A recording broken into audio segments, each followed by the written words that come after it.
Welcome to Friday Night Ghost Frights, a series of real, true experiences with the paranormal and the supernatural. Ghost tales that will frighten you in the depths of the night. Some may not believe the things I'm about to describe, but I assure you that everything I'm about to tell you is absolutely true. It is up to you, dear viewer, as to whether you believe me or not. In January 2010, members of the professional basketball team, the New York Knicks, cowered together in a room in the Skirvin Hotel in downtown Oklahoma City. The next night against the Oklahoma City Thunder, they were beaten badly 106-88. And the members of the New York Knicks blamed the ghosts of the Skirvin Hotel for their loss. What was it that had frightened them so in the middle of the night, that they were actually willing to go on public record that they had been spooked by ghosts?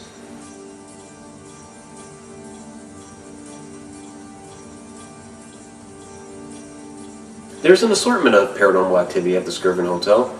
After all, the building's about 100 years old.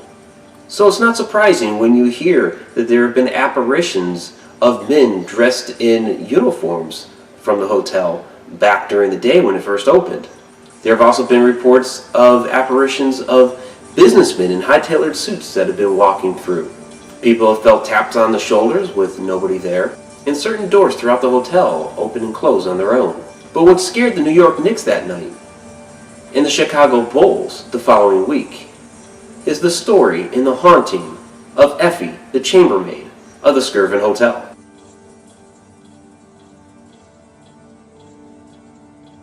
Who was Effie is a perplexing question, because there is no one on record of the name Effie having ever worked at the Skirvin Hotel. But legend says that a chambermaid named Effie had taken up with W.B. Skirvin, the proprietor of the hotel, and bore him a child. W.B. Skirvin did not want this love child to be made public, so he hid Effie away and the baby in the topmost floor of the Skirvin Hotel. Over time, in her solitude, just alone with the baby, Effie grew more and more depressed, to the point where she began to crack. And when she did crack, she took her baby out of the crib, walked over to the window, and jumped out with the baby to their deaths. So says legend.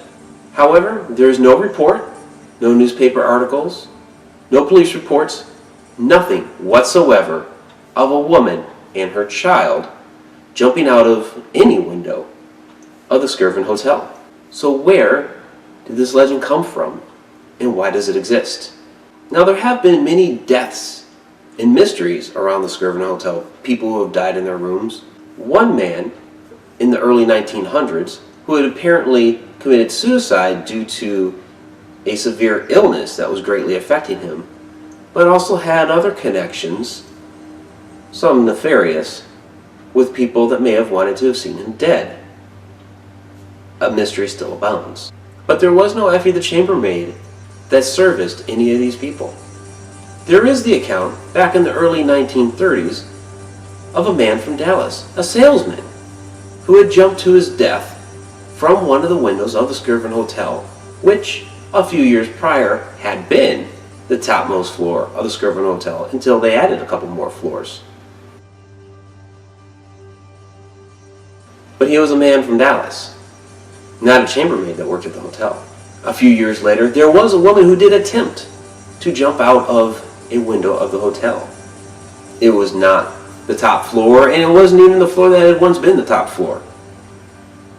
One of the security guards there had stopped her in time, dragged her back into the hotel, and she was fined $11 for drunkenness. But those two stories are the only two that come close to a woman who jumped out of a window of the Skirvin Hotel to her death. So from where does the story come? Well, some of the paranormal activity of the hotel does include the sound of a maid cart being wheeled down the hall. There have been the cries of a baby heard upon the air down some of the hallways. There have been the appearances of the apparition of a chambermaid in some people's rooms. There was one man who reported a ghost woman joining him naked in the shower.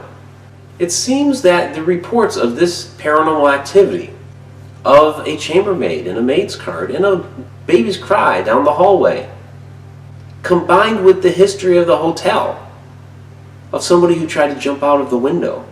Perhaps the gender was forgotten over the years, although there was a woman who did attempt it. It has become this mishmash of this legend of Effie the Chambermaid, who doesn't exist herself. But the hauntings of the Skirvin Hotel certainly do exist. Just ask the New York Knicks and the Chicago Bulls. Thank you for watching Friday Night Ghost Frights. Please let us know what you think of our show in the comments below. And if you have not yet, please subscribe. I'm Mike Ricksecker. Until next Friday night.